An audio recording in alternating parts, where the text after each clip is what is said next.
Olá pessoal, tudo bem? Meu nome é Nilson Juba, estamos aqui no podcast V de Vida. Vocês estão vendo que nós estamos aqui seguindo os protocolos de segurança, todos nós tiramos a máscara aqui, todos os participantes. E do meu lado está a doutora Vanessa Nunes, dermatologista, e eu tenho o prazer de apresentar a vocês o podcast V de Vida. Gente, V de Vida, porque tudo que nós apresentamos aqui é informação séria, cientificamente comprovada, com profissionais competentes que vão trazer notícias e novidades para as nossas vidas melhorarem. E com muito prazer eu apresento a doutora Valéria Mioto e a doutora Caroline Taborda, que são do Escritório Taborda, Advocacia de Direito Administrativo e Empresarial, e são especialistas na Lei Geral de Proteção de Dados, que é o nosso assunto de hoje. Exatamente. O assunto, nossa, hoje é muito legal, hein, doutora? Eu estou já bem ansioso, porque a gente já deu umas conversadas aqui. Se tivesse gravado, ia ser um outro podcast, né? Gente, é muito legal. Eu não sabia nada. A gente não sabe e precisa saber, porque é lei, é obrigatório, e quem não souber vai doer no bolso. E aborda todas as nossas facetas da todas. vida, né? Rede social, médico, empresário. Olha, vocês duas vão ser assim os nossos anjos, trazendo boas novidades. Obrigada por aceitarem o nosso convite. Exatamente, muito obrigado. Antes delas se apresentarem, pessoal, a gente vai falar dos nossos patrocinadores. Rapidinho aqui. Para começar, a gente vai falar aqui do master da nossa empresa que produz todos o podcast, que é o Oneway Podcasts, né? Que faz a nossa produção geral desse podcast V de Vida. Nós estamos agora com outros podcasts também, que são a rede da onde o V de Vida também está junto, então só para vocês ficarem ligados.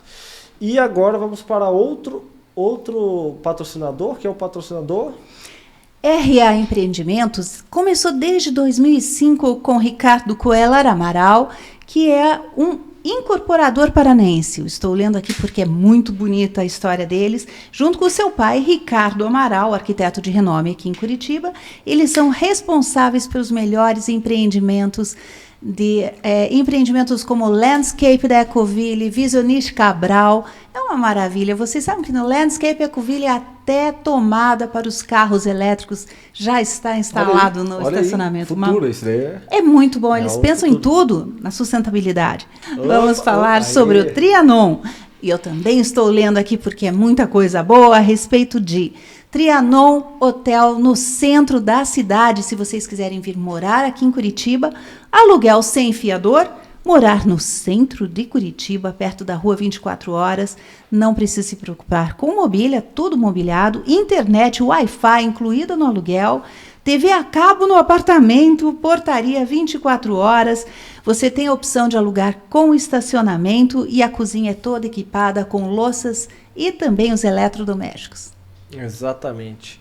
Bom, agora é a vez das convidadas nossas se apresentarem, né, doutor? A gente já falou o nome delas, mas se apresentem. Olá, pessoal. Eu sou Valéria Mioto Grudzin, especialista em Lei Geral de Proteção de Dados. E hoje eu vim falar desse tema para vocês, né, a Lei Geral de Proteção de Dados, de uma forma simples, didática, sem muito juridiquês, para que vocês consigam entender o tema que está sendo muito falado aí na mídia, né? Principalmente os profissionais da área da saúde. E comigo aqui está a doutora Caroline, minha colega, amiga, né? Com você, Carol. Obrigada, Valéria. Bom, quero agradecer o convite. Sou Caroline Taborda da Legrave. Muito obrigada pela oportunidade de estar aqui. É um prazer estar na companhia de vocês e falar para esse público de vocês que é tão seleto. Então, aqui hoje a gente vai conversar sobre a Lei Geral de Proteção de Dados, como a Valéria falou, trazer de forma simples, didática. Por quê? Porque cabe aos empresários, cabe a quem utiliza entender como a lei funciona. Então, o nosso objetivo é esse, é trazer a mensagem de forma clara para que vocês saibam o que é essa dita Lei Geral de Proteção de Dados e como atuar de acordo com a lei. Então, me diga uma coisa, já é lei, é obrigação. O empresário que não estiver a par dessa lei terá consequências se ele não seguir. Sim, doutora Vanessa. A lei, ela foi criada em 2018. Ela entrou em vigor em 2020, setembro de 2020. Muito nova. Só que eles deixaram, questão de pandemia também, teve toda essa questão de mudança do contexto social, contexto econômico, e as sanções administrativas, porque a lei, ela traz uma autoridade que pode aplicar umas penalidades. É como se fosse a Receita Federal, digamos assim, que pode normatizar, né, trazer normas específicas e aplicar penalidades. E essas penalidades, elas começaram a valer agora a partir de dia 1º de agosto de 2021. Não diga, muito Sim. recente. Nossa, Deus. Exatamente. Gente, que maravilha vocês aqui.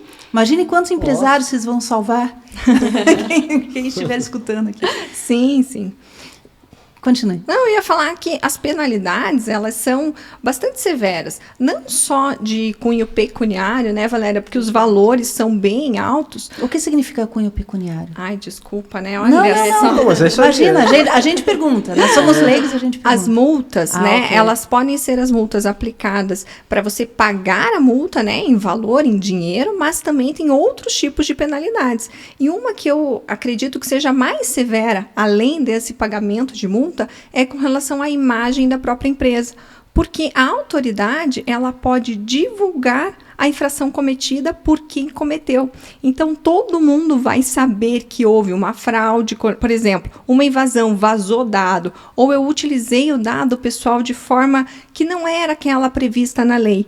E a autoridade nacional, como punição, ela vai poder expor isso perante terceiros. Então, num contexto que nós vivemos de cuidar tanto da imagem, da fidelidade do cliente, em estar em conformidade, né, muitos programas de compliance, etc., em estar em conformidade com a lei, isso é uma exposição muito grande, uma penalidade muito grande para as empresas. Porque me parece, eu não entendo muito bem a lei. Nós vamos aprender agora com vocês o que significa realmente a LGPD, como é que surgiu e tudo isso, mas o fato da ignorância não significa que não tenha que pagar a multa depois. Tem algum valor aí pra gente saber? Só para dar uma... A Valéria adora contar os valores da Conte. Então, as multas podem chegar até 2% do valor do faturamento da empresa, limitado ao teto de 50 milhões, por infração. Por infração. É Imagina, muito alto. 50 milhões de É doutor, olha aí. Sem falar nas ações judiciais, né? Além dessa penalidade administrativa, as empresas estão sujeitas às ações judiciais, que já vem ocorrendo lá desde setembro de 2020. E as indenizações não estão baixas, estão em torno de 10 mil, 15 mil reais. Então, já pensou, além de você ter que pagar multa, ainda uma ação judicial indenizatória, a sua imagem publicada, né? Então, a importância, por isso que a gente traz esse tema aqui, né? Que é a importância Extremamente importante. da lei, né? De estar adequado à Lei Geral de Proteção de Dados. Vocês podem nos explicar como é que é essa lei? Que medo dela. Calma, não precisa se desesperar. A gente vai trazer algumas dicas assim para as empresas poderem se adequarem diretamente, sem ter que contratar de praxe, de logo uma assessoria, que elas podem mudar a gestão, mas é claro, sempre, né, um profissional auxiliando é a melhor forma de fazer a adequação. O que é a Lei Geral de Proteção de Dados? É uma lei que traz os panoramas gerais de como proteger, como cuidar da privacidade dos dados de pessoas físicas. Quais dados são esses? É qualquer dado? Não. É todo aquele dado que identifique uma pessoa ou torne ela identificável. Esse torne ela identificável que começa a ficar mais complexo, digamos assim. Então, a gente tem que pensar numa lógica de quebra-cabeça, né, Valéria? Então, se eu consigo falar, a médica loira que tem o podcast V de Vida, eu precisei falar a doutora Vanessa? Não. Eu precisei falar o teu CPF? Não precisei, mas eu consigo identificá-la. Então, isso já é um dado, essa junção de informações, elas te identificam, então elas estão protegidas pela lei. Entendi, quer dizer, isso tudo, nós como consumidores também, quando você vai comprar algo, você tem que deixar, vou comprar um carro, eu vou comprar até coisas pequenas, né? Você sempre vai acabar deixando alguma situação em que te identifique. Nessas situações corriqueiras do dia a dia, vou comprar no crediário uma blusa ou, coisas que as pessoas fazem corriqueiramente. Também esses dados são protegidos? Sim, inclusive o relacionamento dentro da empresa. Por exemplo, se eu tenho um colaborador, eu tenho dados dele. Eu também tenho que cuidar dos dados porque está abrangido pela lei. Então, todo e qualquer dado que identifique uma pessoa ou torne ela identificável estão sobre a lei. Aí a lei, o que ela traz? Ela ensina como você vai trabalhar utilizando esses dados. Aí que vem os detalhes, vem as hipóteses legais, qual que é o objetivo da lei. Por que a lei foi criada? Vamos voltar um pouquinho, né? Ela foi criada para trazer transparência aos relacionamentos, para que eu sou o titular, eu sou o dono do dado. Eu tenho que saber o que você está fazendo com a minha informação. Aonde que ela trafega? Para que você pega ela? Aonde? Com quem você compartilha? Então, o objetivo é esse. É eu cuidar do dado da pessoa, ter proteção a esse dado. É como um estacionamento. Quando eu deixo o meu carro lá, você tem a obrigação de cuidar do carro. A responsabilidade é do dono do estacionamento, de quem está administrando. Eu estou dando o meu dado para você. Como você está cuidando do meu dado? É um bem seu. Exatamente. Os seus dados é um bem. Hoje eu até falo assim, né? O dado é um novo petróleo, porque vale muito. Hoje você trabalha, desenvolve a tua atividade econômica analisando dados. Então, ele tem um valor agregado muito grande. Por isso que eu tenho que cuidar, eu tenho que dar a proteção devida para esse dado. O dono dele é o titular, não sou eu que estou tratando. A lei fala tratando o dado. É o dono do dado, é o titular. Então, ele tem que saber...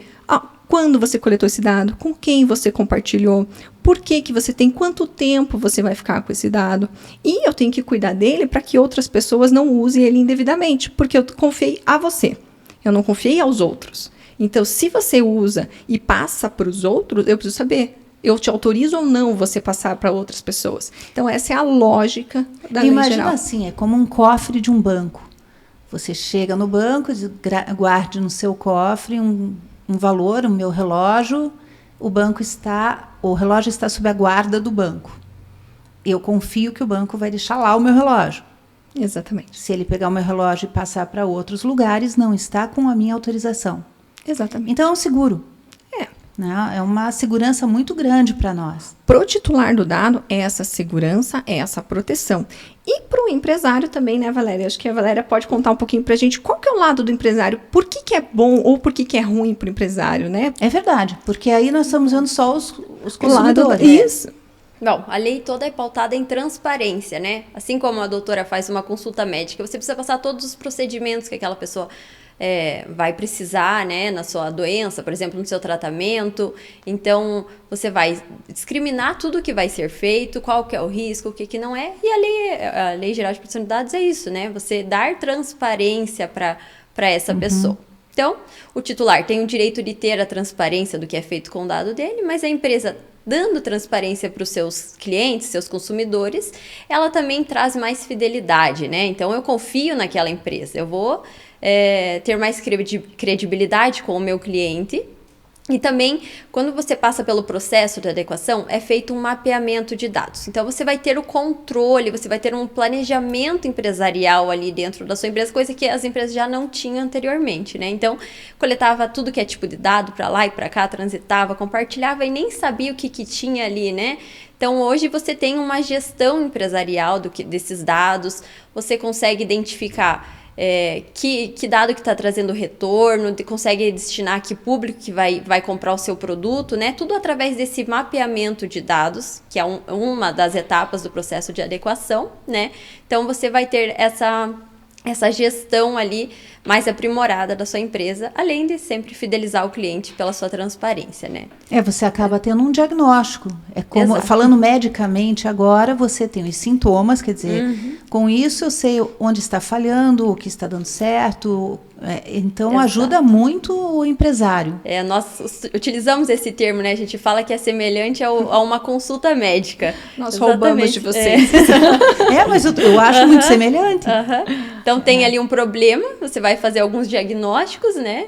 Vai identificar qual que é o problema e vai propor a solução, o tratamento para o teu paciente. E aqui não é diferente, né? É a mesma coisa. Vamos identificar onde que está o risco, o que está acontecendo de errado, o que eu estou fazendo que eu não estou explicando, informando para o meu cliente e vou, a partir disso, né, passar a informar, adequar, evitar coleta desnecessária. Então, sempre, como a Carol falou, né, a finalidade ali daquela coleta tem que estar ligada à sua atividade, né, o que você está fazendo com aquele dado.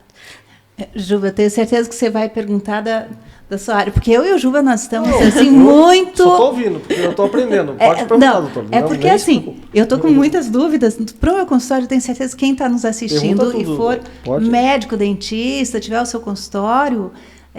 deve estar... Pergunte isso. Pergunte tudo. Eu acho que é assim. É contigo. Então, não, é que eu tenho realmente essa dúvida. Eu estou montando o meu consultório. Então, um médico recém-formado, que não tem experiência nenhuma ainda. Mesmo eu que tenho experiência, eu não tenho experiência na lei. Estou aprendendo agora, né? Mas, digamos assim, estamos montando o consultório. Como eu vou orientar a minha secretária? Porque quem pega os dados é a secretária. Boa pergunta. Pois é, como é que... Porque não vai estar sob a minha vigilância. Então, o que vocês podem orientar a esses novos empresários? Porque eu considero os dentistas, biomédicos, fisioterapeutas, todos que têm consultório, os médicos, como empresários. Né? Sim, com certeza. Como funciona isso? Bem lembrado isso, né? Não só as pessoas jurídicas, né, que têm um CNPJ constituído, mas também todas as pessoas físicas que tratam dados com finalidade econômica, que é o caso dos autônomos, dos profissionais liberais, médicos, advogados, eles precisam se adequar à lei, né?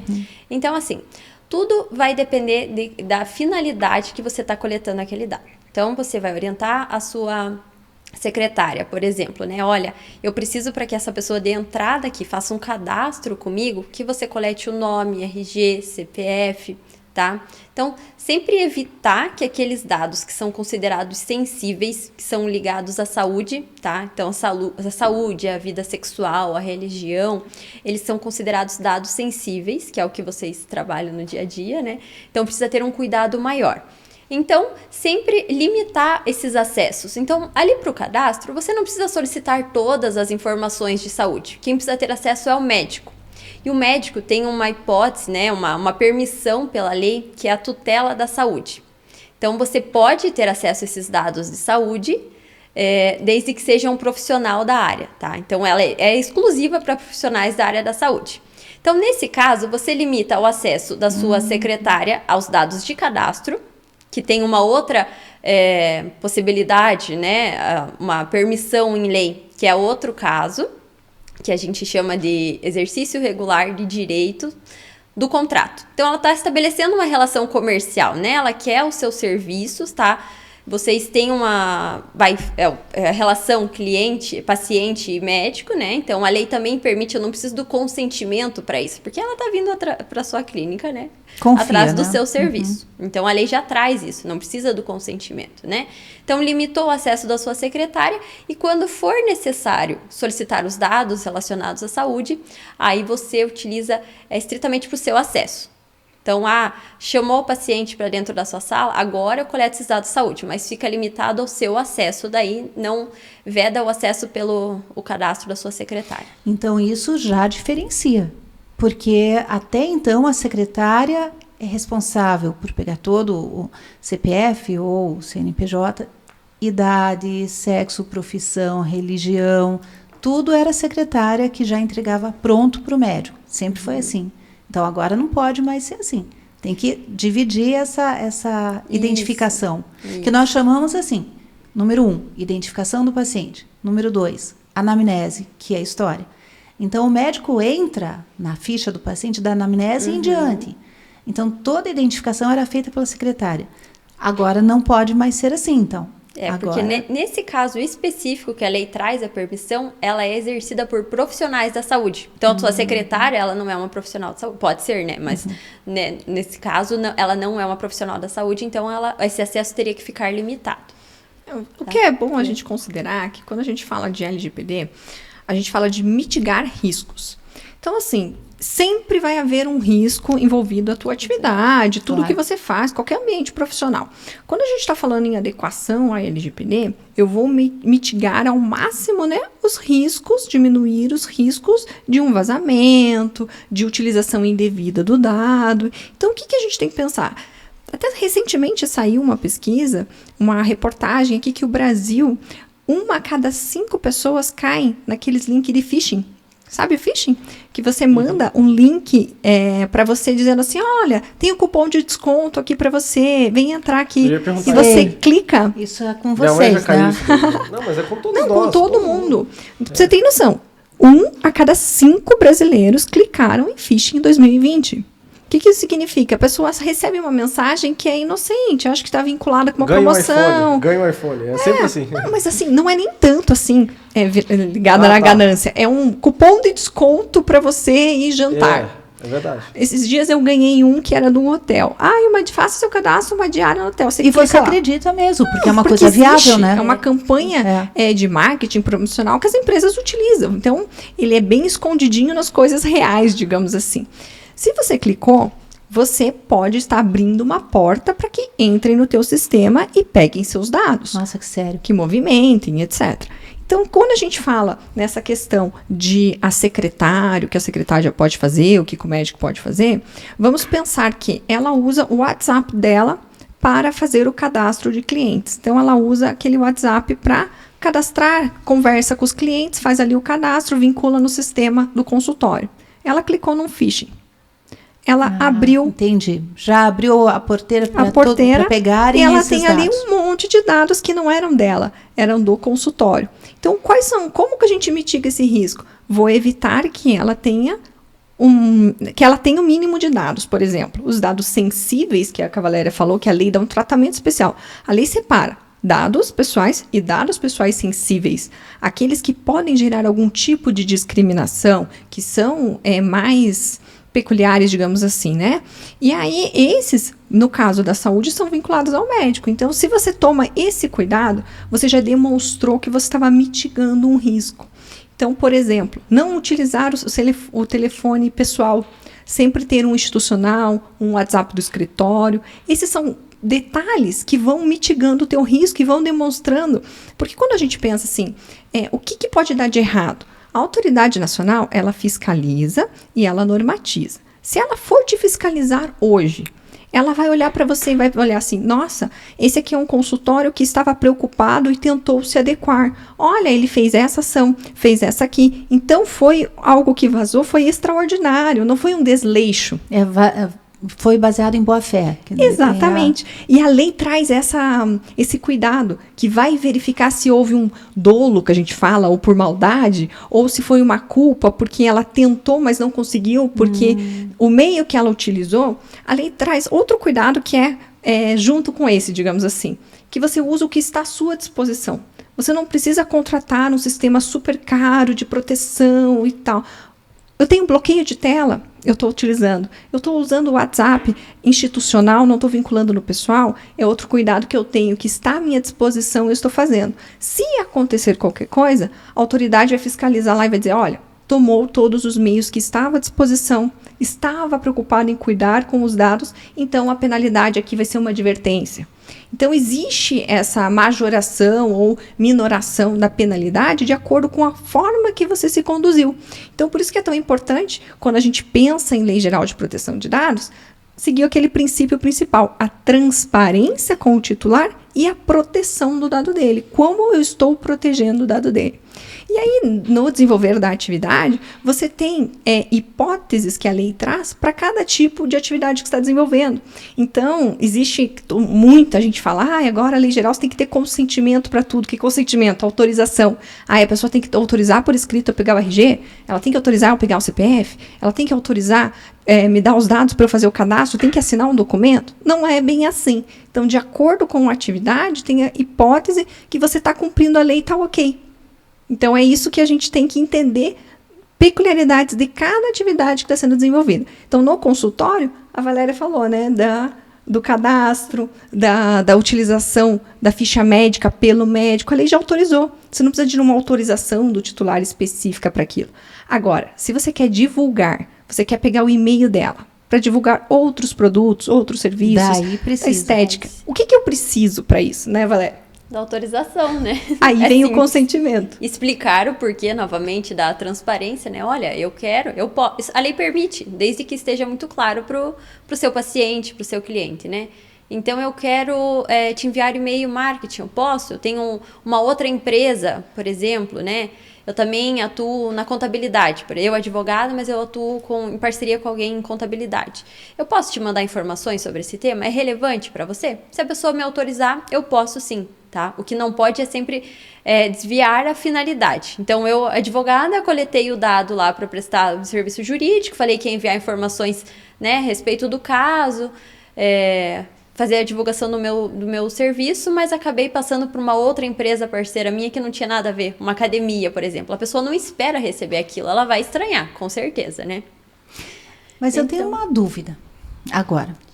Digamos assim, eu preciso usar os dados do paciente para alguma coisa que não é médica. Vou usar os dados do paciente, preciso expor num congresso, então, sei lá. Qualquer documento vale, ou seja, uma mensagem de WhatsApp vale, ou eu preciso ir no cartório, fazer o paciente assinar presencialmente? Como é esse consentimento do paciente? Vale uma conversa no WhatsApp já vale ou não vale? Com certeza. Toda forma que você consiga provar que ele autorizou, né, que ele anuiu. Claro que ele tem que ser expresso, então você tem que ter como comprovar que ela deu um ok, um joinha ali, né, manifestou aquela autorização. Ela tem que estar ciente do que, para o que aquele dado vai ser utilizado, né? Tem que estar bem claro, não pode restar dúvida sobre aquele dado, mas pode sim, né? Até no papelzinho, no bilhetinho, se ela autorizar, assinar, você consegue. É que, na verdade, assim, nós estamos numa situação de diminuir, inclusive, o papel, né? Exato. Então, nós estamos numa situação, quanto menos papel, melhor. Daí formulário Google, talvez, né, doutor? Também. Perdão? Tipo um formulário Google. Também. Não precisa de papel também. Falar com a autoridade nisso, já viu, né? Eu não entendo nada. Mas é que a dúvida é assim, é que eu não quero mais acumular nenhum tipo de documento. Tá certo. E daí, como é que eu faço? Daí o paciente vai dizer, mas não fui eu que escrevi isso, não está assinado por mim. Sabe? Isso daqui foi... assim, a ideia é se qualquer consentimento está ok. Porque sempre ainda hoje eu vou fazer uma procuração, alguma coisa, meu Deus do céu, eu tenho que fazer uma modificação na minha empresa e meus filhos participam, outro está saindo, então tem que ser assim, assinatura presencial no cartório, eu não consigo por conta disso. Doutora, mas isso está acabando, viu? Agora é tudo assinatura digital. Graças a Deus. Falar de outro assunto aqui, contratos, assinaturas digitais, é tudo assinatura digital. Inclusive, nós no escritório não gostamos de papel. Então, quando a gente fala de LGPD dar consentimento, aquele próprio clique, autorizo.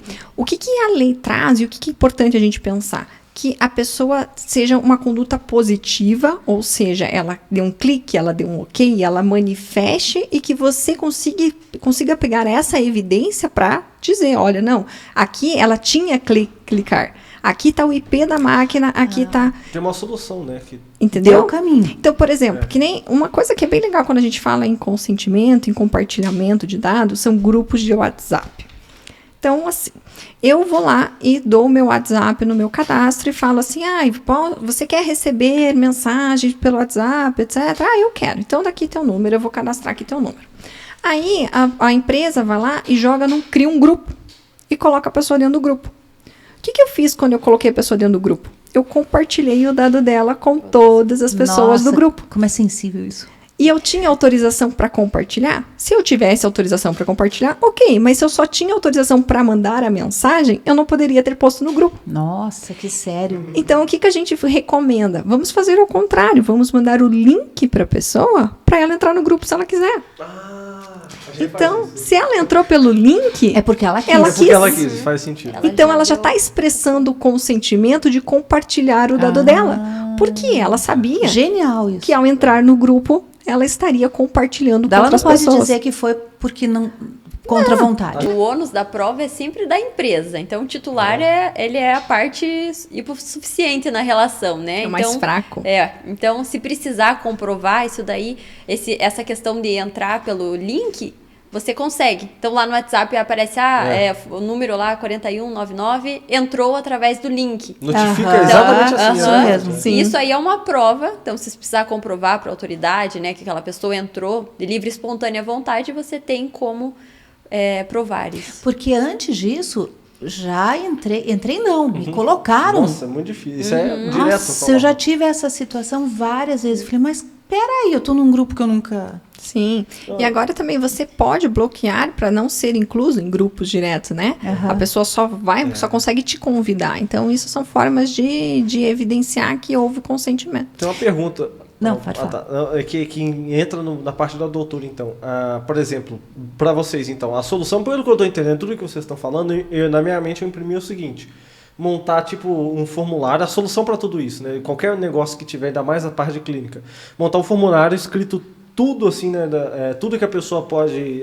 a parte jurídica, o meu advogado monta todo aquele texto e aí coloca embaixo, por exemplo, um formulário Google, a pessoa cadastrando com o próprio e-mail. Aí, por exemplo... não tem igual, por exemplo, eu mandei para elas um documento mais cedo. Eu tive que aprovar para elas entrarem no documento. Sim. Aí, se a doutora, antes de atender qualquer pessoa, dá esse documento para a pessoa entendeu? Dá um check aceitando, você já... Nossa, você livra de qualquer situação. Aceitou, né? Fica com papel. E bem lembrado que você comentou, né? Faz por um advogado o formulário. Não necessariamente, tá? A lei traz que você tem que dar essa transparência e de uma forma bem clara. Não, então, é que nós dois, entendi. A gente tá tudo assim, com olhando desse tamanho, né? Nós acho que não estamos nem respirando para poder aprender tudo. Eu prefiro o escritório Taborda Advocacia. Eu também. Nada como ter um advogado anjo perto de você. Não, claro, com certeza, né? Um apoio ali jurídico é sempre bom, mas... Não, mas entendi, dá para ser assim até você leigo. pode escrever como se estivesse falando comigo, né? Então, olha, eu quero compartilhar teu dado aqui, quero te incluir no WhatsApp, você autoriza? Dessa forma. Bem simples, direto e claro. Não precisa escrever em latim, tá? Sem juridiquês. Em hebraico. Coloca lá. Os advogados mais antigos, né, tinham na formação isso de utilizar muito latim nas peças processuais, no falar com o cliente, assim, era muito empoderador, assim, eu falar, usar umas palavras em latim. E hoje nós estamos numa nova vertente do direito em que, qual que é o entendimento? Eu preciso que me entendam, para que eu possa ser um bom advogado e eu possa ter que o meu cliente esteja satisfeito, ele precisa entender aquilo, ele precisa entender a lei. Então, quando a gente traz essa questão de ser simples, a própria política de privacidade é algo legal que a gente tem que falar também, quando eu estou falando de Lei Geral de Proteção de Dados, eu já tenho que falar, olha, a minha política, o que eu pratico hoje com relação à LGPD é isso. Então, eu uso dado para isso, eu compartilho com fulano, eu faço tal coisa. Quando eu vou escrever isso, é uma carta para o meu cliente, não é para outro advogado ler. Então, Entendi. O que isso significa? Tem que ser simples mesmo. Tem que ser um linguajar simples, tem que ser leve, tem que ser claro, inequívoco e determinado. Esses termos são muito importantes porque, além disso, determinado, exatamente o que você vai fazer. Inequívoco, qualquer um tem que ler e entender. Eu não posso gerar dúvidas daquilo que eu vou fazer. Então, essa questão, né, de eu mesmo escrever, é uma cartinha, eu estou conversando com o meu cliente, é para trazer toda a transparência que a lei tem como objetivo, né? Gente, porque, olha, aqui é só um parênteses nesse linguajar de direito. Às vezes você percebe, assim, alguém falando com todo respeito aos ministros do Supremo, mas muitas vezes eles falam, eu fico olhando, como é que é a história? Eu falei, peraí, eu tenho que perguntar para alguém, traduza, coloca uma legenda. Isso é parecido com a parte de medicina também, porque se você falar termos médicos para um leigo, fica complicado ele entender exatamente. Você fala um tumor, a pessoa já imagina que está com câncer, e não necessariamente. Então, quer dizer, a forma, isso é comunicação. O que eu estou achando, assim, eu estou admirando isso e estou achando muito linda esse nosso podcast, além de extremamente importante, mas o que é comunicação, o avanço da comunicação, o avanço da internet, o avanço da globalização, que agora é muito fácil você encontrar uma pessoa, é muito fácil você saber sobre essa pessoa. E então, quer dizer, se expõe muito. À medida que você se expõe, você tem que ter alguém que te proteja. Eu acho isso extremamente bonito. E vocês, duas doutoras, estão nos falando, realmente vocês estão conseguindo passar essa notícia de uma forma que nós estamos conseguindo entender e nos sentir, tanto o cliente quanto a empresa, seguros. Com propriedade, né? Com propriedade. Não, e é uma coisa muito boa a gente receber elas aqui, porque igual a gente estava falando mais cedo, só tem duas, eu conheço e eu pesquiso muito, duas advogadas que falam sobre isso. Eu nunca vi nem advogado falar sobre isso. Então é um negócio muito novo, né? Então ter essas duas autoridades. Então agora outro de nível, né? agosto? Agosto, Sim, né? sim. Uma curiosidade, pelo que eu li aqui, o pessoal estava dizendo que o órgão do governo que fiscaliza isso parece que não está nem montado direito ainda. O negócio. Sério? Pelo que eu li aqui, é isso aí. Não, já Meu está Deus. montado. Já está montado, ufa. Houve um delayzinho aí e tal, então foi mas isso. é que foi pandemia, gente, calma aí. Eu tô falando isso porque, tipo assim, é muito novo, é isso que eu tô falando. Mas assim, teve até a discussão, essa lei, quando ela foi feita em 2018, ela já estava para entrar integralmente em vigor numa data. Foi prorrogada. Na época do Temer. Isso. Foi prorrogada, por quê? Porque ainda verificava assim, gente, ninguém se adaptou, a gente já deu um prazo, ninguém se adaptou, não tem estrutura do governo, a autoridade não está composta, como é que vão fazer? Que loucura vai ser essa? Desculpa interromper, mas eu li que essa lei estava lá no pessoal desde 2015, antes até, na verdade, muito antes. Ela é baseada na lei europeia, então a gente teve essa lei na Europa, funcionou bem e tal, e aí o Brasil também tivemos vários incidentes grandes com o uso de dados, né? Nossa. Geraram algumas leis aí esparsas com relação à criminalidade, tem a lei Caroline Dickmann, por exemplo. Então a gente veio num histórico de cuidar. Amadurecimento, né? Exatamente. E aí, na Europa deu certo, opa, peraí, vamos fazer aqui também. Então, a Lei Geral de Proteção de Dados, ela tem todo esse histórico, e aí, quando ela realmente foi promulgada, né, foi aprovada nas casas legislativas, ele foi assim, ó, tá, ela existe, mas ela vai alterar muito, ela vai mudar a forma de todo mundo trabalhar. A gente precisa dar um tempo aí para o pessoal se adequar. E aí foi esse prazo elastecido aí de 2 anos, e mesmo assim, quando foi entrar em vigor dos 2 anos, ainda recentemente, né, Valéria, a estatística que era 84% das empresas ainda não estavam adequadas. E aí, tá, vamos esperar mais um pouquinho para fazer penalidade administrativa. Só que nisso, as ações judiciais, se eu tenho meu dado que não é utilizado, eu já podia entrar no judiciário desde 2020, quando a lei estava em vigor. E aí além disso, agora vai vir penalidade administrativa, que é pesada, então tem aquela corrida para as empresas se adequarem. Por quê? Para trabalhar de forma transparente, protegendo os dados, fidelizando os clientes. E outro detalhe, né, Valéria? Os consumidores, os clientes, conhecem a lei. Sabem. Ah, não, mas isso aqui é com o meu dado, né? O que você está fazendo com o meu dado? Peraí, você pode me ligar?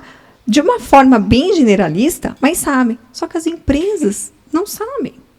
Então, qual que é a nossa missão? É levar para as empresas, para que elas consigam trabalhar de forma adequada.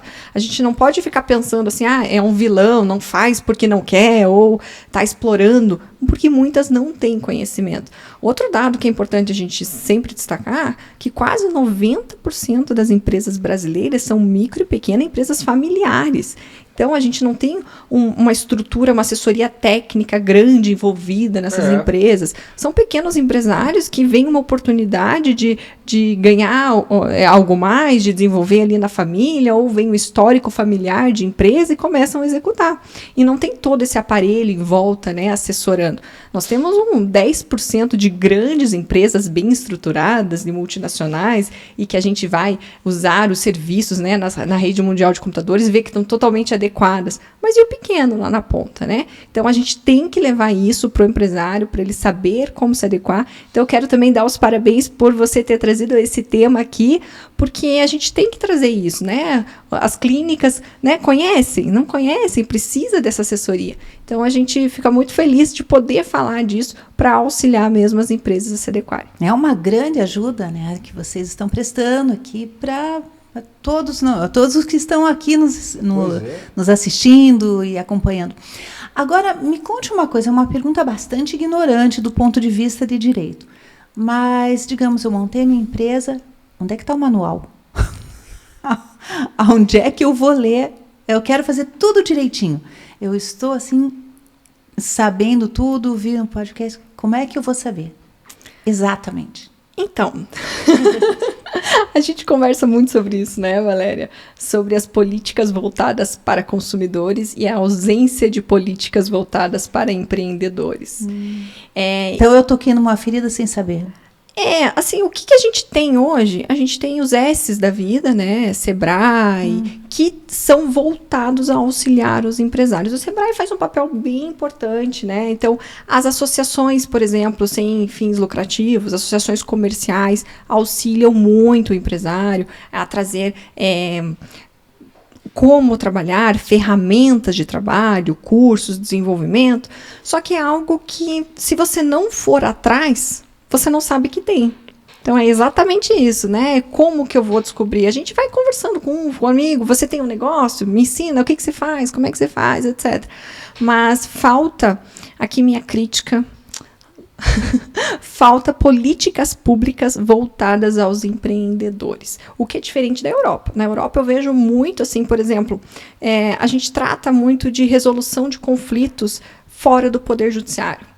Então, na própria União Europeia, no protocolo que instituiu, é dever dos Estados-membros dar orientação às empresas de como resolver esses conflitos fora do Poder Judiciário.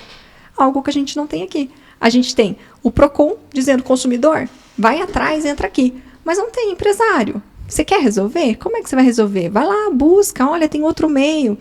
Nessa nossa caminhada aqui, tratando de resolução de conflitos, quando a gente chegava nas empresas para falar, olha, motivo para outro podcast, já estou me convidando. Já está convidada. Quando a gente ia falar sobre a resolução de conflitos, a primeira coisa que vinha assim, desculpa, isso aí é legal? Tem lei que fala sobre isso? Você tem certeza que a gente pode fazer isso? Eu vou fazer um acordo, ou vou fazer uma mediação, uma arbitragem, eu não preciso do Poder Judiciário? Não, você não precisa. Uma opção é o Poder Judiciário. Então, os empresários não sabem. E é a melhor ferramenta para resolver problema no ambiente empresarial. Olha que, né? Que distorção. Então, assim, o Brasil precisa caminhar bastante nisso, em políticas pró-empresários, como conscientizar. Até a autoridade nacional, nós encaminhamos ofício para eles e vamos reiterar agora que seja feita uma cartilha da autoridade específica para os empresários. É isso que eu acho, uma cartilha. Quer dizer... Nós temos uma, né? Nós temos. Disponibilizar para os seguidores da doutora Vanessa, a gente vai disponibilizar. Olha que maravilha. É só para quem segue a doutora Vanessa. Isso aí. Peraí, essa cartilha vale ouro, hein? Cuidado. Vale milhões. Eu conheço essa cartilha.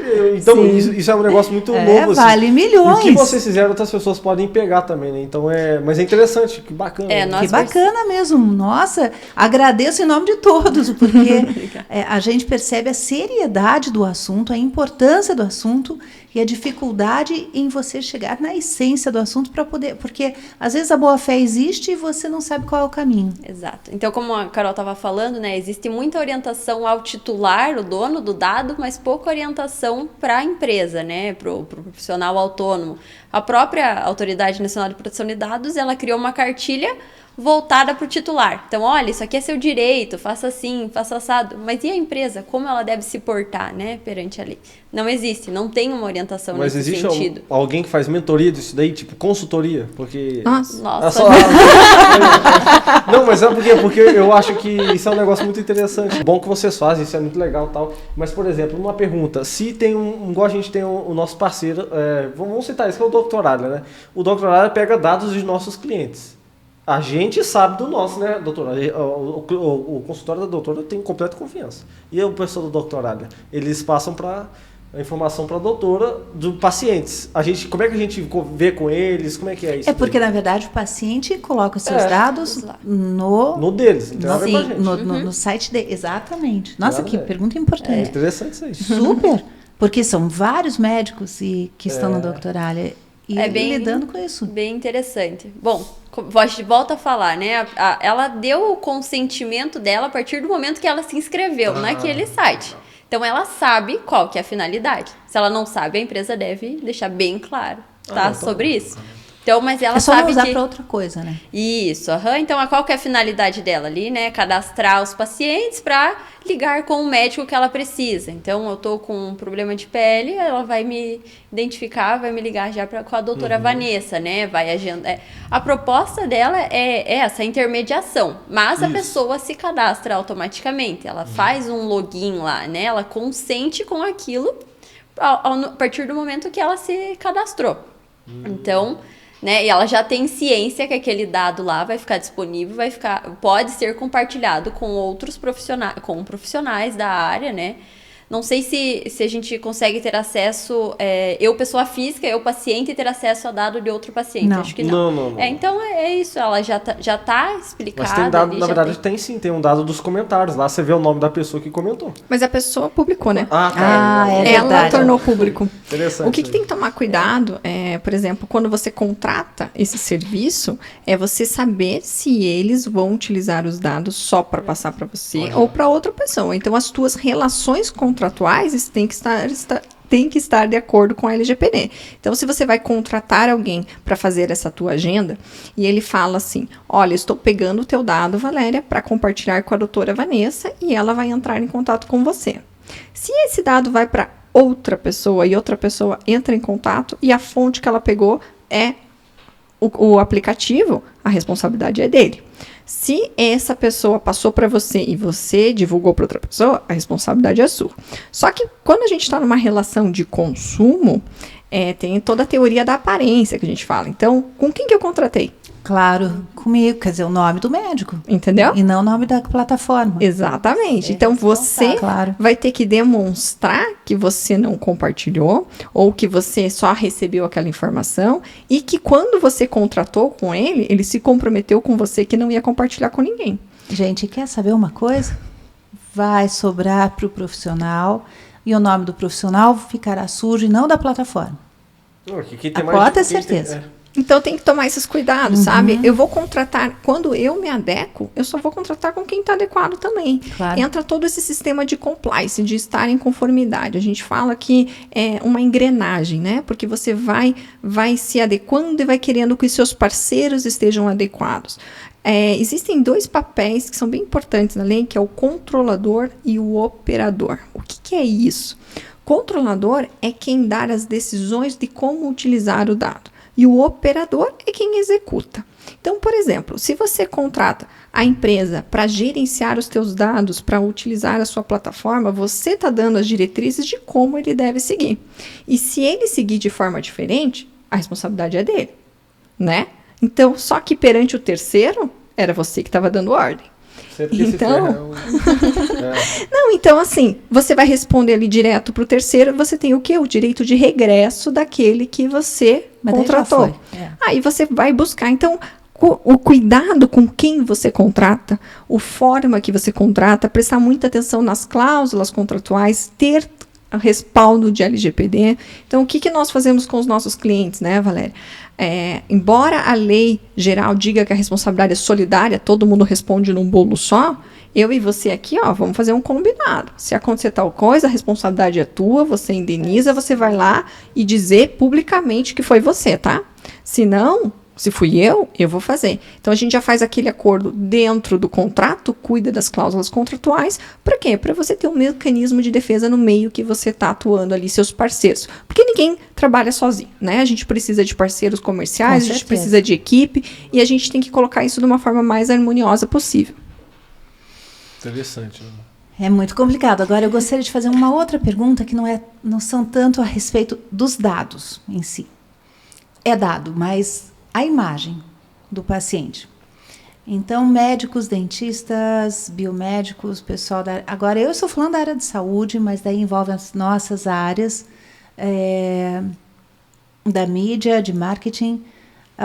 Como usar, por exemplo, você quer divulgar um procedimento, um botox. Você quer divulgar. E você apresenta assim, eu vou dar 2 hipóteses, ok? Uma é o que nós fazemos. Então, se eu quero publicar na internet algum tratamento novo, o que eu faço? Eu primeiro pergunto para o paciente se eu posso filmar, se eu posso gravar com o celular. O paciente permite. Depois disso, eu gravo sem mostrar quem é o paciente. Então, apenas a área onde eu estou fazendo. Terceiro, eu mostro para o paciente. Olha o que foi filmado. Tudo bem? Daí o paciente comenta que está tudo bem. Normalmente os pacientes falam, não, está ótimo, tá ótimo. Mas eu faço questão que ele veja. Falei, veja aqui se está tudo bem e daí eu vou postar. Eu tenho certeza que isso é um cuidado, mas eu também não sei se está 100% certo, como é que está a situação, mas é assim que eu faço.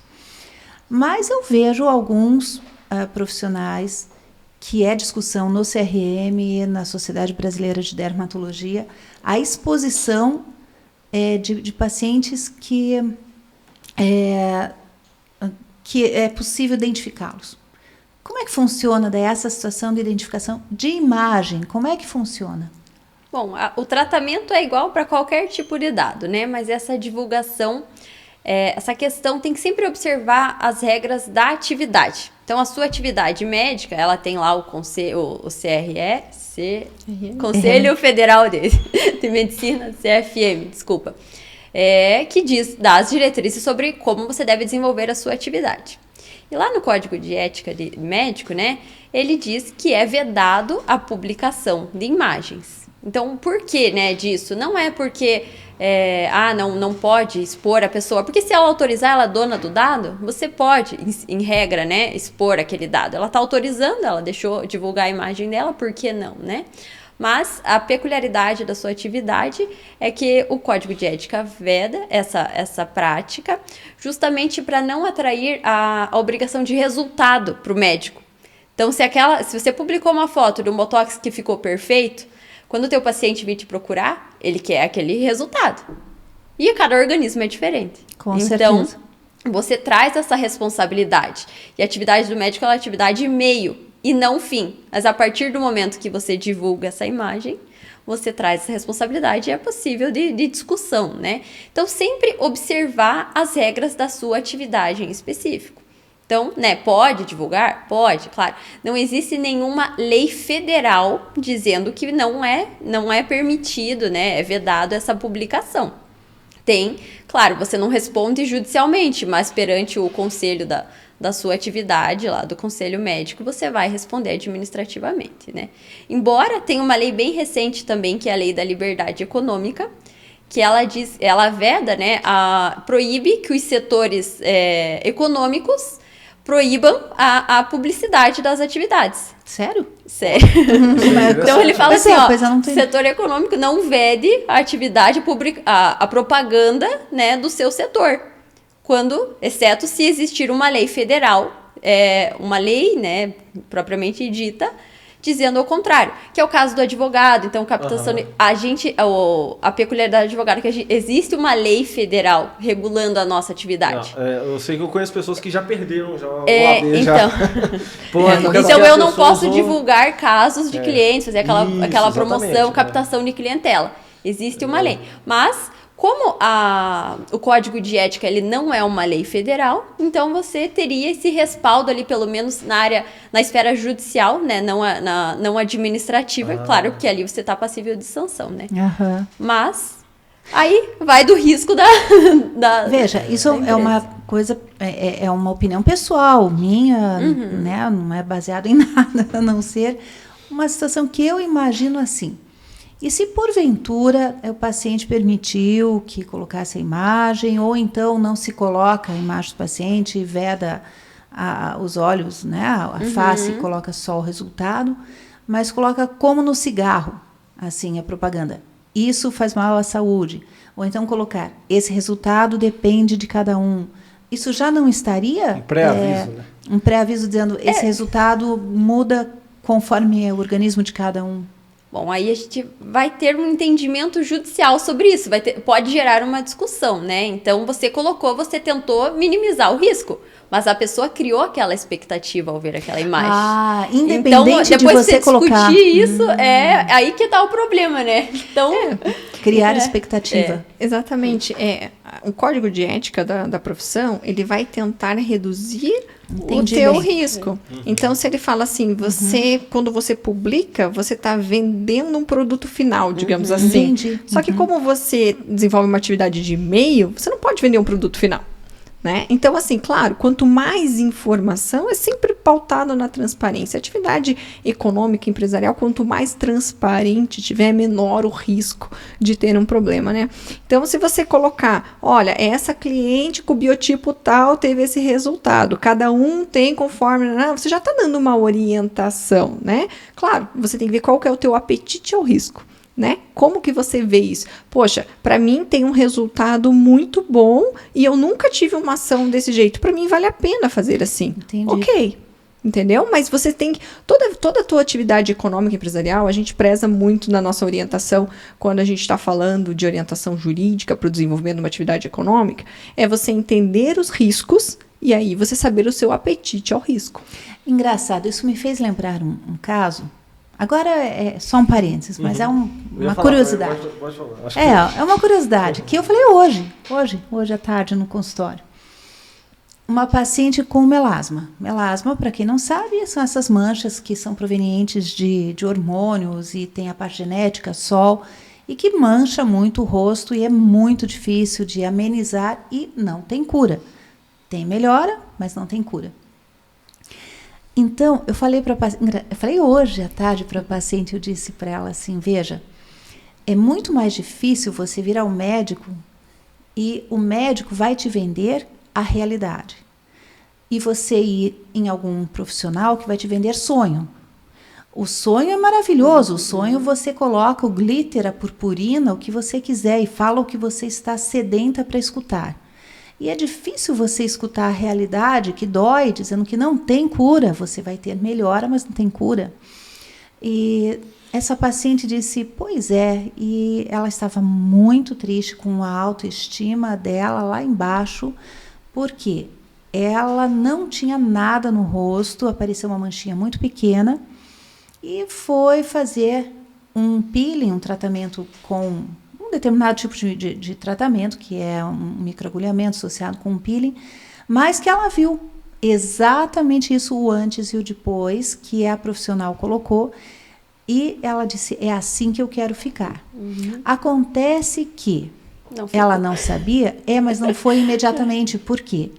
O antes e depois ocorre mesmo, e muitas vezes pode ocorrer uma melhora naquela hora, mas pode ocorrer um efeito rebote 3 meses depois. Então, aquele antes e depois é verdadeiro. Aconteceu mesmo, isso não está... Porque tem alguns que são até com foto... Como se diz? Edição de foto? E Photoshop. Iluminação também. Mas o que eu queria falar era isso. Photoshop, essas coisas. Quer dizer, mas não, ali nem tinha Photoshop, era realidade. A paciente realmente tinha melhorado. Mas ela não sabia a resposta da paciente com o efeito rebote. Então, é possível entender mesmo o fato de que, mesmo alertando, se vende sonho. A expectativa é vender sonho, não é possível, tem que vender a realidade. Essa é uma parte ética, né, doutora?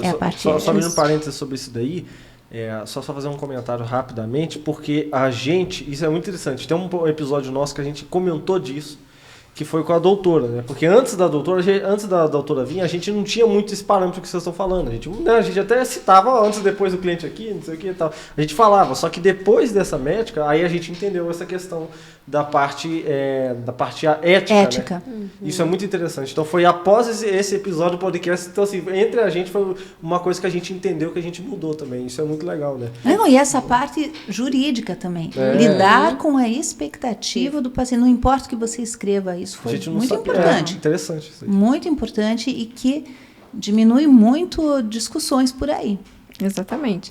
E até o judiciário vem com uma linha de entendimento que é menos positivista, que a gente diz, que não é só olhar a letra da lei, é entender todo o contexto, o que aconteceu, aquele histórico, aquela pessoa. Então, os julgados mais recentes, eles vão muito além da letra da lei que a gente fala. Então, não é, está proibido, é permitido e ponto, acabou. Não. Então, é feito toda essa análise contextual, né? Então, por isso que quando a gente fala, olha, é discutível, então, há um risco, a gente tem que tomar esse cuidado. E veja a relação, né, da atividade médica com a Lei Geral de Proteção de Dados. É sempre pautado no direito do titular, na transparência. Então, que nem você falou, você precisa trazer para o paciente o que aquele tratamento pode ocorrer na pele dele, né? não vai ter o mesmo efeito do que ela viu lá na outra paciente, que teve um efeito positivo, o organismo dela pode reagir diferente, né? E é semelhante ao que a lei traz. Então, traz transparência. Olha, vai ser feito isso, aquilo com seu dado. Vou compartilhar com aquela empresa, né? Minha parceira. E, claro, dá sempre o direito dele, não quero mais receber e-mails. Então, que ele dar o direito dele revogar aquele consentimento e garantir que ele não vai mais receber o que ele não quer, né? Algo nesse sentido. Então, a lei traz também que os dados precisam ter uma vida útil. Então, eu coletei aquele dado, eu atingi a minha finalidade, eu não preciso ter ele mais dentro da minha empresa. Nossa, olha só. Exceto quando eu tiver uma obrigação legal, né, que exija que eu guarde aquele dado por um determinado período. É o caso, por exemplo, das trabalhistas, né? Então, o colaborador saiu da empresa, foi demitido, ele chega lá no RH e fala, olha, pode apagar todos os meus dados aí. Não é bem assim. A lei trabalhista exige que você arquive aqueles dados por um determinado período. Até para fins de ações de FGTS, por exemplo, 30 anos você tem que arquivar aquele dado do colaborador, depois que ele saiu da empresa, né? E aqui na área médica também temos o caso do prontuário médico, né? Então, você está cumprindo uma obrigação legal desde da elaboração do prontuário médico. Então, o código de ética, ele exige que você tenha esse prontuário com as informações do paciente e existe uma lei, daí sim é uma lei federal, dizendo assim, olha, você tem que arquivar esses dados por pelo menos 20 anos. Nossa. Então, se o paciente vir aqui hoje tratar e pedir para eliminar o prontuário dele, você não pode eliminar. Você só vai poder eliminar o dado daqui 20 anos. É muito complexo. Mas aí você tem uma lei que te resguarda, né? Não vai ter nenhum prejuízo para você, porque você está pautado sobre uma obrigação legal que você precisa cumprir. Então, sempre, né, observar a LGPD, mas também a legislação da sua atividade. Agora, mais uma pergunta também bem... Eu me sinto assim, uma ignorante perguntando tudo isso, né? Imagina. Mas é que é assim, você me falou em 50 milhões que pode ser uma multa. Ok, eu resbalei, eu fiz algo errado. Eu sei que no direito você tem primeira instância... Não, instância é de comarca, né? Você tem... Tá certo, tá certo. Tá certo isso? Tá certo, Primeira instância, você pode apelar, você pode... por exemplo, se você fez uma besteira qualquer, você tem como... recorrer a isso. Muito obrigada. Obrigada pela cola. Mas essa situação de recorrer, ou é muito rápido, assim, de repente... porque como tudo é muito novo, assusta, na verdade. A gente fica preocupado. E daí a gente acabou fazendo algo sem a intenção de errar, mas erramos. E como é que fica essa multa daí? Cada caso é um caso, né? Então, vamos lá. Quando a gente fala em autoridade nacional, é esfera administrativa. Então, eles colocam... É como muito parecido com a Receita Federal. Eu gosto porque já está no dia a dia. Todo mundo sabe quando chega a Receita Federal. Então, chega uma autuação... Você vai ter um prazo para se manifestar, você vai fazer sua defesa, tudo na seara administrativa, tá? E aí é imposta, por exemplo, uma multa lá pelaquela infração. Você ainda tem um direito de recorrer dentro da esfera administrativa, mas chega um ponto ali que acabou. Aí você pode procurar a via judicial para tentar anular aquela decisão administrativa.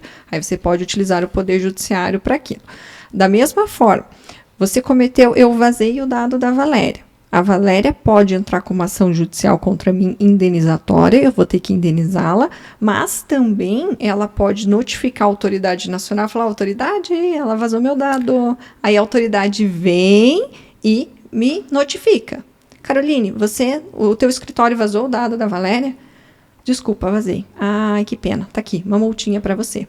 Então, eu posso ter em paralelo as duas ocorrendo, tanto judicial quanto administrativa, e na administrativa, quando chega lá no final, não tem mais recurso dentro das esferas, eu posso tentar anulá-la ou reverter no judicial. Então, ainda tem um caminho a ser seguido. Mas a lei, calma, nem tudo está perdido. Ninguém respira aqui, nós estamos assim. A lei, ela traz uma oportunidade, então, para os empresários, né? Ela diz assim, se caso haja um vazamento, um incidente com um dado pessoal, e ele seja objeto de conciliação entre a empresa e o paciente, por exemplo, né? a NPD não vai poder te penalizar. Então verificou que houve um vazamento ali, entendeu que houve um dano, você quer indenizar aquele paciente e teve conciliação, você tentou uma conversa com ele, teve um acordo, você não vai ser penalizado. Então, a NPD não pode te multar nesse caso. Então, é uma oportunidade de você tentar resolver o conflito ali, né, fora da esfera judicial e administrativa. Fazer aquele olhinho de, pelo amor de Deus, me desculpa, cliente. E se for um hacker? É isso que eu ia perguntar também. Nossa. Como é que funciona? Aí tem a questão da proteção, né? O que você fez para evitar uma invasão no sistema? Por exemplo, a gente conversou um pouquinho sobre o phishing, né? Então, você tinha o antivírus, você tinha cuidado, você deixou as portas abertas para o ladrão entrar? Ou você colocou chave tetra, você colocou grade na tua janela? É mais ou menos isso. E aí, a autoridade vai verificar, não, olha aqui, ele tinha grade na janela, ele tinha tetra na porta, ele tinha câmera de segurança e o hacker conseguiu entrar, o ladrão conseguiu invadir. Poxa, eles tomaram todos os meios necessários, mas foi inevitável. Então, aqui, o que eu posso aplicar? Eu vou verificar o grau da atuação dele para eu dar a penalidade ou não. Agora, poxa, foi lá, saiu, foi viajar, deixou a chave na porta, janelas todas abertas. A negligência, né? Exatamente, o ladrão podia entrar a hora que quisesse. Então, ele não estava cuidando dos dados, não estava cuidando da situação. Então, aí ele vai ter que ser penalizado para aprender, é aquela penalização educativa para ensinar, viu? Não faça mais isso, tô te Vai no ensinando. cantinho do pensamento. Exatamente. Gente, eu tô achando muito precisa ter cartilha, precisa ter profissional, porque eu acho que tem muito detalhe que pode atrapalhar muito a vida. O que mais me impressionou aqui do podcast desde o começo foi o fato de você acabar com a sua imagem. É tão difícil construir uma imagem. E daí pode acabar assim, dessa forma. Então, olha o perigo que a gente acaba correndo. E fora a multa, né? A multa me assustou. Eu acho que o cuidado com a imagem, né? Essa credibilidade no mercado, a credibilidade, a fidelidade com o teu paciente, com o teu cliente, ela não pode estar tão vulnerável, né? Então, tem que tomar todos os cuidados. Sabe, tinha um ditado, acho que todos vocês sabem, né? Mas, como é que é? Falar bem, falam para 3. E falar mal, falam para 33. Então, quer dizer, o mal acaba saindo muito rápido, né? Tem que tomar cuidado, não dá essa deixa. Principalmente, né, nessa era, como a comunicação está tão fácil, né, a troca de informações. Então, hoje existem grupos específicos no WhatsApp, no Facebook, para recomendar e não recomendar uma pessoa, né, uma atividade. Então, nossa, e eu vejo assim, uma recomendação positiva, tem 3, 4 comentários. Negativa, tem 2.000 comentários. O pessoal gosta dessas coisas assim. Não, com certeza. Gosta com a imagem, é verdade, mas eles gostam das coisas negativas. A pessoa gosta de falar mal dos outros, né? Aquilo intriga as pessoas, é verdade. Mas falando aqui só de Curitiba. É um negócio interessante assim, que eu vi. Assim, eu conheço um cara que ele trabalha com segurança digital. É um cara que a gente conhece, mas ele é um cara que ele foi contratado para saber, não vou dizer o nome para não ter problema para mim, né? Mas ele foi contratado para umas 4 empresas que eu conheço, desde a motorista de aplicativo, a famosa, não vou dizer o nome, até uma famosa também academia, dessas que tem em todo o bairro. Ele foi contratado para saber se, por exemplo, vou usar o exemplo da academia. O dono da academia, lá de São Paulo, contratou ele para saber se o dado dos clientes estavam seguros.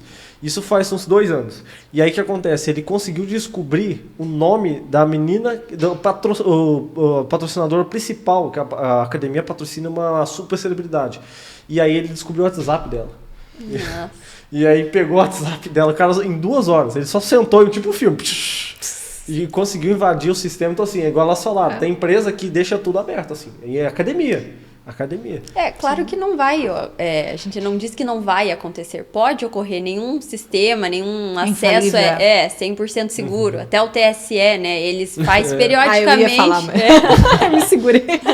Nossa, Eles fazem testes periodicamente para saber se o sistema é seguro. E todos os testes algum hacker consegue. Não, se entram lá nos Estados Unidos, entram em Casa Branca, entram, pelo amor de Deus, né? Na Renner esses dias. É isso que a gente ia falar também. Ó. Não, a Renner, é isso que eu ia perguntar para vocês. Só dar um parâmetro mais ou menos. O que aconteceu com a Renner e o que a gente pode... Porque querendo ou não, nós temos aqui os nossos dados. Tá? Nós temos um banco de dados, graças a Deus, é mais seguro o nosso, que a gente tem uns sisteminhas lá e tal. Mas eu queria saber como é que é. Fala sobre essa questão da Renner. Aconteceu ali, né? Houve um sequestro de dados da empresa, né?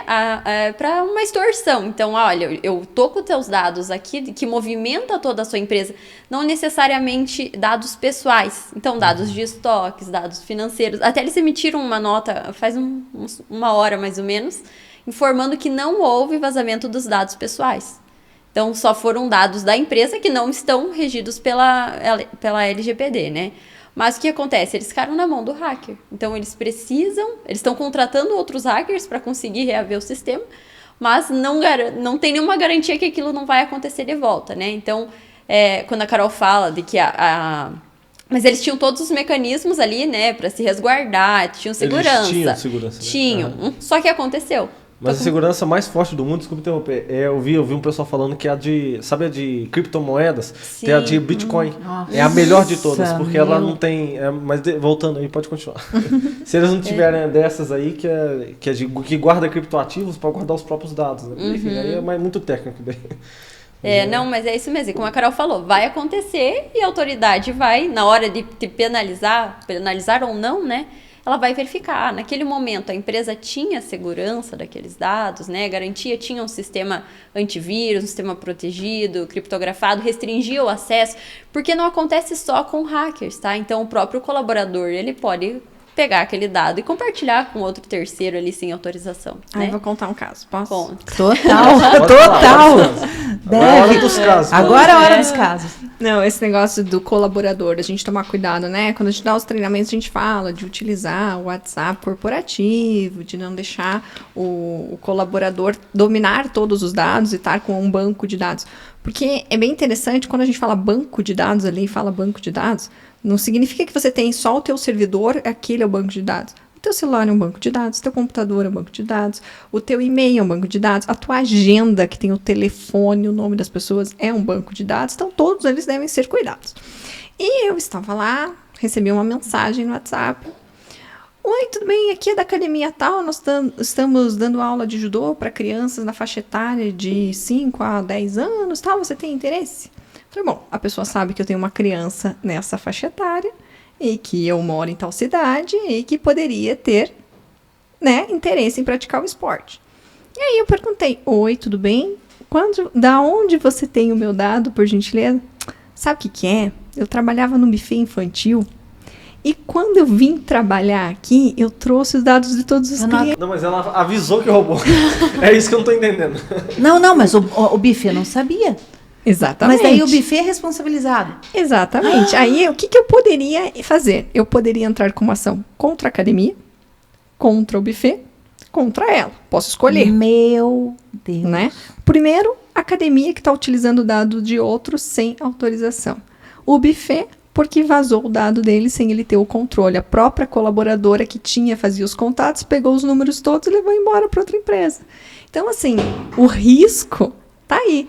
Os cuidados, os pequenos detalhes são esses, né? Então, eu só, claro, por gentileza, exclua meu dado. Eu não quero que você tenha o meu dado, que você não compartilhe com nenhuma outra empresa. Ai, tá bom, desculpa, tá, obrigada. A Valéria também recebeu um caso de uma pizzaria aí também, que foi bem semelhante. Mas o que é interessante? A gente saber como cuidar, né? Enquanto empresa, o meu colaborador, até que ponto ele vai responder. Então, além da lei, tem a relação trabalhista. Se esse colaborador, ele agiu em desídia, que a gente fala no direito do trabalho, e não cumpriu com a orientação, eu, enquanto empresa, posso acioná-lo. Então, nesse caso do buffet, o que pode acontecer, né? O buffet respondeu, ele vai lá contra o colaborador. Olha, você tem que me ressarcir. Agora, quando, como, se ele vai conseguir, daí já é outra história, né? Cada caso, né? E por mais que, né, a gente saiba ali que aquele colaborador agiu errado, quem que a gente vai processar? Vou processar a empresa que tem solvência, né? Ela vai conseguir me pagar. Agora o colaborador, pode ser que eu não consiga receber. Você vê, a primeira pergunta que eu fiz foi, o buffet? Eu não falei veja, foi instintivo isso. Porque a menina, eu acho que a pessoa que fez esse problema aí não vai ter nada, na verdade. Tanto na inocência que até já não vai fazer falou, nada. né? Não tinha nem noção do que estava fazendo. Não tinha noção. Agora, essas câmeras que a gente deve ficar filmando sempre, a sala de espera, a sala de médico não pode filmar, mas a sala de espera, assim, quem entra, quem sai. Corredor. Corredor, exato. Por exemplo, uma paciente numa outra clínica, não é minha, ela falou, não, eu paguei o procedimento. Daí o dono da clínica falou, não, você não pagou porque está filmado. E daí ela disse, não, eu paguei, o marido foi lá e tal. Daí ele voltou no dia, viu que ela falou, que ela não deu dinheiro, saiu daí, ela pediu desculpa, mas estava filmado. E esse negócio de filmar é complicado, tá? Sorria porque você está sendo filmado? Isso já basta? Ou não? Então, lembra quando eu falei que a lei traz algumas permissões, né? Que nem é o caso do profissional da saúde, que tem a base legal que se chama-se a tutela da saúde. Para esses casos, a gente também tem uma permissão em lei. Então, qual que é a finalidade, né? É garantir a segurança de todos. Por que eu estou filmando? Porque se alguém entrar aqui no prédio, assaltar, fazer alguma coisa, a gente tem como identificar aquela pessoa e penalizar alguém. Então, a base é chamada legítimo interesse do controlador. Então, daquela empresa, né, quem toma a decisão do dado. Ela não precisa pedir autorização para aquelas pessoas. E também nem teria como, porque se eu chegar aqui e eu falar, eu quero que você me filme, mas a Carol falar, eu não. Então, como é que eu vou apagar essa fita? Como é que eu vou cortar? Não faz sentido nenhum. Então, essas questões também são resguardadas pela lei e há essa previsão. Então, você pode sim coletar para essa finalidade. Que você não pode depois sair espalhando, divulgando. Colocar no Fantástico que a paciente fez isso, né? Não vai. Aí não pode desvirtuar da finalidade. Sempre cuidar com a finalidade com que foi coletado. Tá bom. Tá certo. Acho que o nosso roteiro aqui, a gente já né? Chegamos na última, porque a última era o Renner. E isso daí ela explicou pra gente, foi bem bacana, foi muito esclarecedor, né, esse podcast. Então, acho que foi um episódio muito bom, né, doutora? Muito bom. Nós temos que agradecer a vocês, vocês deixarem um tempo precioso da vida de vocês, deixar a família, deixar os filhos, irem aqui é à noite que nós estamos filmando e estarem aqui com toda essa boa vontade, principalmente, né, Juba, essa autoridade. Nós sentimos assim uma grande autoridade das duas. Vocês falam com precisão, sabendo o que estão falando e com a intenção de nos ajudar. Eu digo nós porque nós somos empresários. Então, muito obrigada, doutora Valéria, muito obrigada, doutora Caroline. Muito obrigada às duas, em nome do nosso podcast, e de que todos que estão nos assistindo irão nos assistir, porque é um sucesso. Obrigada. Isso aí. Com certeza. É esse o propósito da doutora Vanessa, né? Trazer não só temas ligados à saúde, claro que a gente falou aqui, voltado para a área, mas trazer questões do cotidiano, como a gente citou ali, a colaboradora que nem sabia o que estava fazendo com o dado, e isso atinge a todos, né? Acredito que todos que vão assistir aqui já tenham passado por uma situação dessa. E vão se identificar, né? E muito obrigada pelo convite. Também agradeço. Muito obrigada. Foi muito bom estar aqui com vocês. Nem senti o tempo passar. Foi um papo muito agradável mesmo. Muito obrigada. Tá certo. Antes da gente fechar as redes sociais delas, né, a gente por precisa favor, saber, né? Vamos falar suas redes sociais. No início eu falei que eu estava seguindo a doutora Valéria, eu fui ver, não estava mesmo. Doutora Valéria, qual? Então, a minha rede social é wmioto no Instagram, né? O Valéria Mioto Grudsen no Facebook. E também a do nosso escritório, que é o Taborda Law. Taborda Law. Né? Isso no Instagram e no Facebook é a Taborda Advocacia. E Caroline Taborda. Caroline Taborda. Sabe que é Caroline Taborda o meu, Valéria? Caroline Caroline Taborda. Tá certo. Então, boa noite a todos. Fiquem com Deus. E um bom podcast V de Vida a todos. Até mais, pessoal. Obrigada.